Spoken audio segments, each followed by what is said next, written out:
E aí pessoal, tudo bem? Eu me chamo Vinícius. No vídeo de hoje a gente vai falar um pouco sobre o Prêmio Nobel de Medicina e Fisiologia do ano de 1907. A gente vai falar um pouco do contexto, um pouco sobre a biografia do ganhador do Nobel e sem se aprofundar muito, como todos os vídeos, é um vídeo muito introdutório, apenas para a gente poder ter uma noção do que aconteceu, quais foram os impactos da descoberta, do trabalho científico apresentado.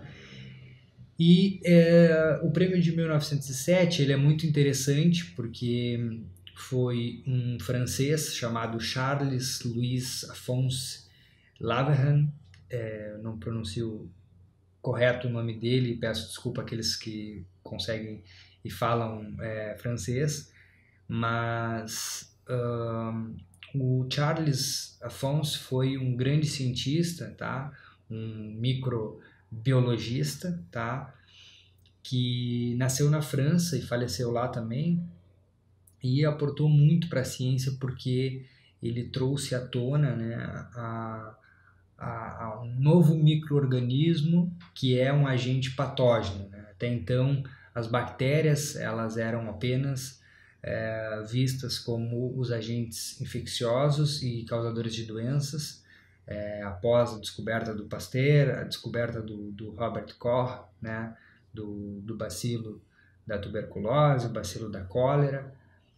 Então, a noção de vírus, noção de outros micro-organismos diferentes das bactérias eram muito recentes, né?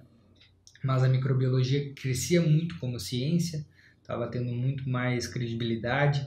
Alguns outros vídeos aqui a gente acabou mencionando, né, que na história da humanidade a atribuição das doenças, né, das causas das doenças foram diferentes em diferentes períodos. Por exemplo, períodos onde o desequilíbrio de humores, né, o excesso ou a deficiência de líquidos corporais causavam doenças.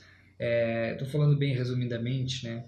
Após esse período, houve um momento onde os miasmas, né, os maus cheiros, causavam as doenças, assim como a gente pode ver a palavra malária, né? É uma doença que se refere ao mau ar, e com o tempo a noção de doença foi mudando, foi modificando, e hoje a gente tem um conceito muito mais amplo, né? Dentro da nossa medicina a gente vê doenças autoimunes, doenças que são infecciosas, psicossomáticas e inúmeros tipos de doenças, né? Genéticas, hereditárias e etc.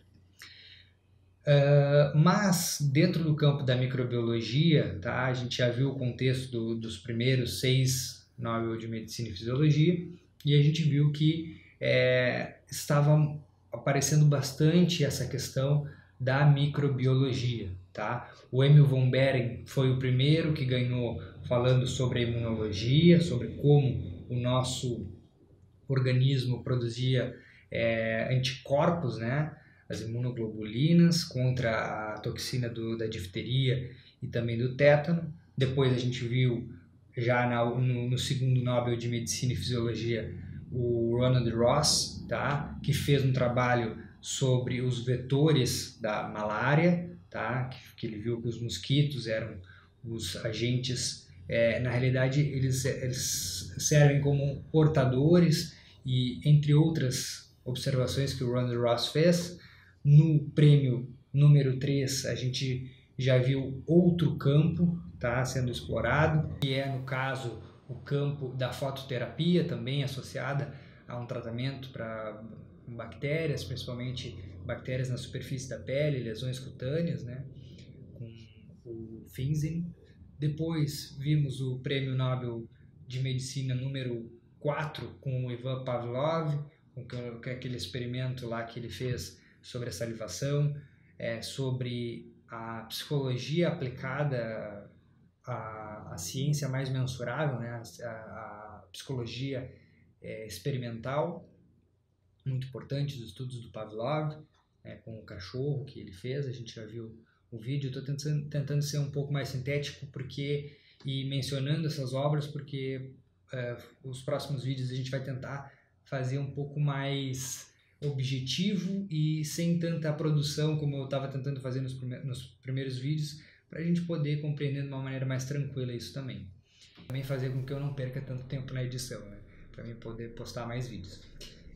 Então, assim, o prêmio Nobel número 5 foi o Robert Koch, tá? Eu indico vocês olharem a biografia desse médico e cientista, porque foi realmente muito incrível o trabalho dele, tá? Ele foi um cara que revolucionou a medicina, junto com o Pasteur e outros cientistas, né? Mas ele fez trabalhos incríveis para dentro do campo médico e está relacionado com o prêmio número 7, que a gente vai falar logo logo. No prêmio número 6 foi o Santiago Ramon e Cajal, tá? Junto com o Camilo Golgi, que fizeram um trabalho sobre os neurônios, que a gente fez lá, falando sobre os irmãos siameses, né? No caso, que cada um via o seu lado e tinha as suas diferenças, mas os dois ganharam o prêmio, falando sobre a polaridade dos neurônios, a maneira que se comunicavam com dendritas e trabalhos histológicos maravilhosos, né, que aportaram muito para a neurociência.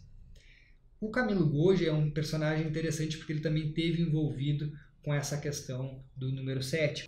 E falando um pouco mais agora do Charles Louis Alphonse, é importante a gente comentar que o trabalho dele trouxe à tona a visão de um novo micro-organismo causador de doenças, que são os protozoários, né? Então envolvidos em diversas enfermidades, como a própria malária, que foi o trabalho de 1902 do Ronald Ross, também um pouco o Camilo Golgi ajudou ele com as suas técnicas histológicas a descrever bem esse micro-organismo. Então, dois vencedores do Nobel de outros anos tiveram envolvido com o Charles Alphonse nesse prêmio de 1907, tá bem?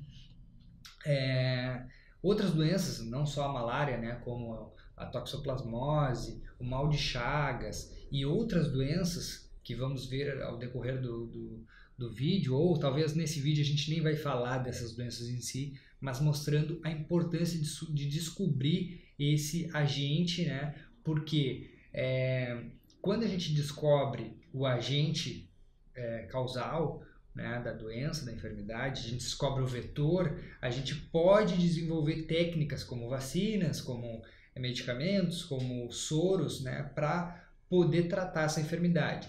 É claro que vale a pena a gente ter uma noção assim não tão ingênua das doenças e das descobertas, porque obviamente esses cientistas que descobrem essas grandes novidades acadêmicas, e não só acadêmicas, né, mas para o mundo do campo médico, né, isso vai ficar envolvido também em conflitos, né, porque o próprio Charles Alphonse, ele foi um cirurgião que participou da Guerra Franco-Prussiana, tá? Ele tinha estudado lá em Estrasburgo, né, na França, e depois ele serviu como cirurgião e depois foi professor numa escola de medicina e ele foi o sucessor do pai dele. Mas o que eu quis dizer com isso, né, de a gente não pensar ingenuamente? Porque as grandes potências, né, não só europeias, mas principalmente europeias, após as descobertas, eles utilizam esse conhecimento muitas vezes para colonizar outros lugares, né, como aconteceu após as descobertas da cólera, né, como o ser humano podia se proteger, né, então depois que o ser humano soube disso, a Inglaterra, por exemplo, conseguiu colonizar de uma maneira muito ampla a Índia e outros lugares.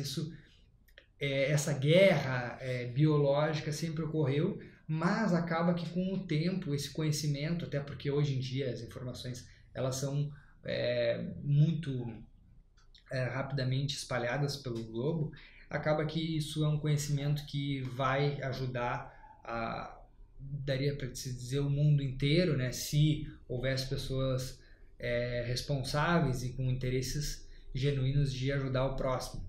Mas de qualquer forma, essa descoberta dos protozoários foi muito importante para que a gente pudesse desenvolver ferramentas para poder se prevenir, para poder tratar essa enfermidade. Então basicamente foi isso. Agora no nosso próximo vídeo a gente vai falar um pouco sobre a enfermidade propriamente dita, sobre os protozoários, né, como eles atuam, né, de maneira um pouco mais científica, um pouco mais técnica. Essa foi uma aula mais introdutória para a gente poder reconhecer a premiação, né? Conhecer qual foi o contexto, o impacto, né? O que causou isso no meio científico. No começo ele teve alguns céticos, pessoas que eram da academia, academia que eu digo assim, no meio acadêmico, cientistas, né? Os pares, eles rejeitaram um pouco a ideia do Charles Afonso, que poderia ter outro micro-organismo. A gente vai ver que os vírus só foram elucidados com clareza depois de haver algumas tecnologias, de haver algumas técnicas, né, que filtravam lá o mosaico do tabaco, mas a gente vai deixar para outro momento. Por hoje a gente vai encerrar esse vídeo, tá? Eu vou deixar uma bibliografia aqui, algumas referências para vocês poderem olhar com mais calma, se for o interesse de vocês, mas mencionando que esse prêmio número 7 ele está assim interligado de alguma forma com o número 2, com o número 5, tá? O Robert Koch, o Randy Ross, e de alguma maneira o Camilo Golgi também acabou ajudando, porque ele tinha técnicas histológicas não só para os neurônios, mas para o mundo microbiológico, por assim dizer. Eu espero que vocês tenham gostado do vídeo. A gente vai se ver logo logo. Um abraço a todos.